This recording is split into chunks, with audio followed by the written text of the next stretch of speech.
ఈ Janasena wooden memento కోసం ఇప్పుడే ఈ వాట్సాప్ నంబర్ కి కాంటాక్ట్ చేయండి.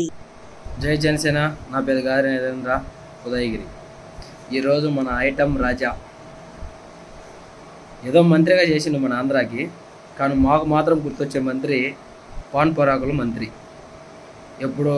ఎప్పుడంటే అప్పుడు గుట్కాలు నవ్వుకుంటా రోడ్ల మీద వస్తూ ఉంటాడు చూడు, ఆ మంత్రి కొడాలి నాని పేరు. ఆయన ఏమన్నాడంటే పవన్ కళ్యాణ్ గారిని, 2 చోట్ల ఓడిపోయిన పవన్ కళ్యాణ్ జగన్మోహన్ రెడ్డిని ఓడిస్తాడంట. పవన్ కళ్యాణ్, నీ లైఫ్లో జగన్మోహన్ రెడ్డిని మాజీ ముఖ్యమంత్రులుగా కూర్చొని నేను ఈ రాష్ట్రం వదిలి వెళ్ళిపోతా అని చెప్పి డైలాగులు సవాళ్ళు విసిరిండు గత కొన్ని రోజుల ముందల. కొడాలి నాని గుర్తుపెట్టుకో, ఇప్పుడు టీడీపీ జనసేన గెలిచిన సీట్లు ఎంతో తెలుసా? ఇప్పుడు ప్రమాణ స్వీకారం చేయ ముఖ్యమంత్రి ఎవరో తెలుసా? చంద్రబాబు నాయుడు. ఇప్పుడు మాజీ ముఖ్యమంత్రులు ఎవరో తెలుసా? జగన్మోహన్ రెడ్డి. ఇప్పుడు రాష్ట్రం వదిలి శ్రీరెడ్డి పిలుస్తూ ఉంది. నిన్న బ్రతకలేకుంటే ఓడిపోయిన వాళ్ళందరూ వచ్చేసి బయట బతకండి, మనకు టైం వచ్చినప్పుడు పోదాం కానీ ఆంధ్రాకి, ఇప్పుడు వచ్చేయండి అని పిలుస్తూ ఉంది. నీ స్థానం అక్కడే, ఇంకా వెయిట్ చేస్తూ ఉంటుంది శ్రీరెడ్డి. వెళ్తామేమో వెళ్ళు. నెక్స్ట్ చంద్రబాబు నాయుడు ప్రతిపక్ష నాయకుడిగా అయినా ఉండాలంటే 2024 ఎన్నికల తర్వాత జనసేన టీడీపీ కలిసి పోటీ చేస్తే కానీ 18 సీట్లు కూడా గెలవలేని పరిస్థితి వాళ్ళది. అందుకే వాళ్ళు పొత్తు పెట్టుకుంటుండ్రు అని చెప్పి. ఇప్పుడు గెలిచిన సీట్లు ఏంటో తెలుసా? చంద్రబాబు నాయుడు నెక్స్ట్ పవన్ కళ్యాణ్ గారు ఇద్దరు పొత్తు పెట్టుకొని గెలిచిన సీట్లు 157 సీట్లు. గవర్నమెంట్ ఫామ్ చేసింది. ఇప్పుడు ఎవరు ప్రతిపక్ష నాయకుడు? జగన్మోహన్ రెడ్డి. సింహం సింగులు అన్నాం. ఏమైంది మీ సింహము?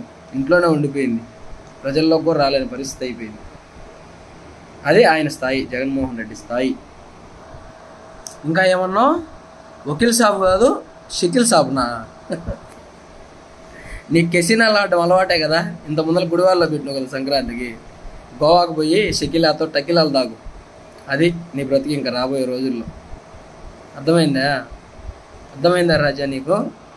కొడాలి నాని గుట్కా శాఖ మంత్రి. పవన్ కళ్యాణ్ గారికి రాజకీయాలు చేయాలో సినిమాలు చేయాలో అర్థం కావట్లాగా ఇంట్లో కూర్చొని ఉన్నాడా? అది నువ్వు చెప్పిన మాటలు పవన్ కళ్యాణ్ గారి గురించి. ఇప్పుడు ఆయన స్థాయి ఏందో తెలుసా? ఎమ్మెల్యేగా గెలవలేనని కూడా అన్నావు నువ్వు. ఇప్పుడు ఎమ్మెల్యేగా గెలిచి అసెంబ్లీలో అడుగు పెట్టక ముందలనే పార్లమెంట్లో అడుగుపెట్టి దేశంలో ఉన్న ఎంపీలందరి ముందర కూర్చొని మాట్లాడిన స్థాయి పవన్ కళ్యాణ్ గారిది. అర్థమైందా?